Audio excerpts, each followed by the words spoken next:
What's good, you gorgeous people? Now, I love Chinese food, but unfortunately, Chinese food isn't one of the healthiest food choices. But hey, what's the use of knowing how to cook if you can't create some magic?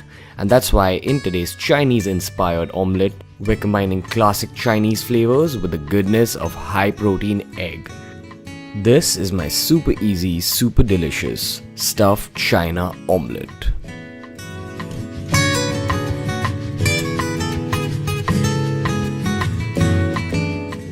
Now today's recipe is going to highlight the different uses, different textures and different flavors of different parts of the spring onion, a staple of Chinese cooking. So let's go over the ingredients for this super easy Chinese omelette. Omelettes, eggs. I'm going at 5 whole eggs here. Next coming the spring onions as I spoke about. Now different parts of it, the head, the neck and the body are used differently in Chinese cooking. So let's talk first about the neck. Personally, this is my favorite part of the spring onion. Starts off a lot of Chinese dishes for me. Next coming to the head of the spring onion, very similar to the average Indian onion that we use. Next coming to the body of the spring onion, primarily used as a garnish. In this case as well, we won't be cooking this too much. Next, optional ingredient, cabbage. Just to give a little bit of freshness and some extra fiber in that omelette. Just like the cabbage, next we've got carrots for the same reason, completely optional. Next, not so optional, ginger garlic paste because this is Chinese cooking. And Chinese cooking, the wet ingredients are going to be apple cider vinegar to give some amount of tang and soy sauce for that amazing saltiness. Now this particular omelette, like most beer biceps omelettes, begins with the stuffing. Now for this particular stuffing, you gotta understand the flavor profile that we're going for this Chinese omelette. Now this Chinese omelette is going to be flavored heavily with soy sauce. And to counter that heaviness, we need to stuff the omelette with something fresh, something that's got bite. So I'm going to start with taking the super hot wok, getting a bit of oil inside as I've done here, and begin the cooking process by cooking down some spring onion heads. This is going to give a sweetness and bite in the middle of that Chinese omelette. So go in with just a bit of salt to help the onions to start sweating. But remember, this wok is super hot. It's Chinese cooking we're talking about, so make sure you don't get them all burnt. Next, you can go in with the cabbage because cabbage takes slightly long to cook. And once again, just keep stir frying it. The only kind of human beings who don't like the color orange are the unhappy ones. And the ones who don't eat carrots are the unhealthy ones. And that's why I'm gonna go in with that bowl of carrot.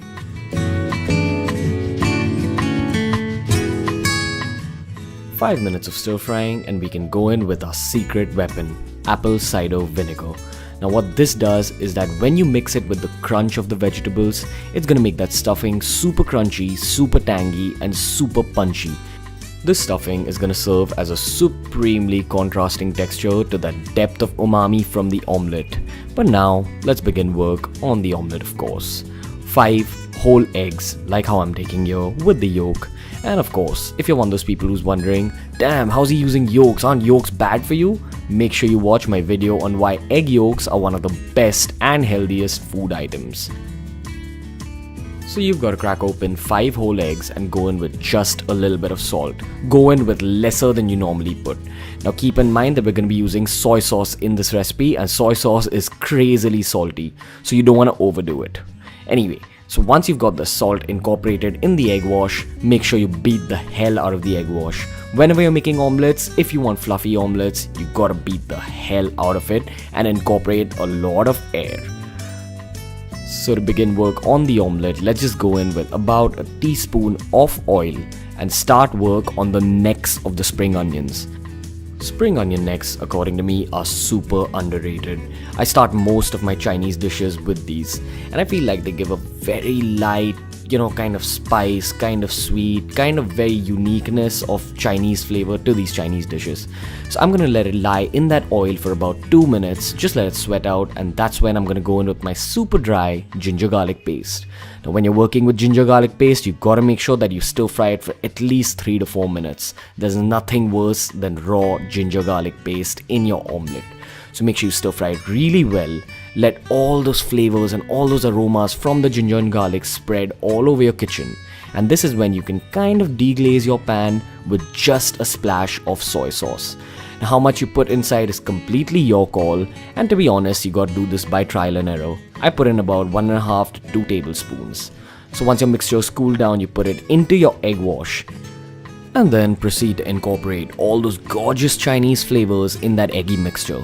You see how the color's changing? The more soy sauce you put, the browner it's gonna get. Remember, this is just a reference recipe. You gotta come up with your own recipe for this super special Chinese omelette. Next step, use that same non-stick pan that we used earlier. Go in with about a teaspoon of oil. You can go in with lesser if you want. I personally could afford the calories.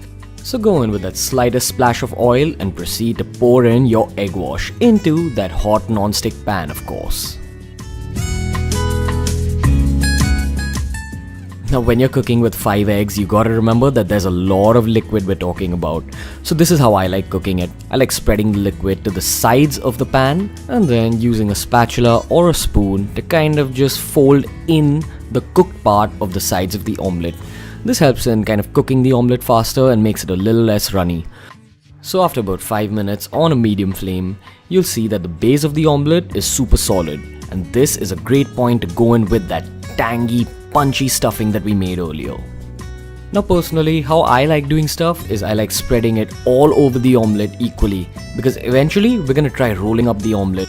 So this omelette will turn into a cute little egg spring roll. So once you see that there's just a little bit of runniness left in that omelette, you can start rolling it up into this cute little egg spring roll, as I call it. So make sure you roll it up like this, and remember, it's still not entirely cooked. So if you're one of those people who doesn't like runny omelettes, just let it sit on that pan for about 2 minutes. But if you like runny omelettes like I do, it's ready to be served up, baby.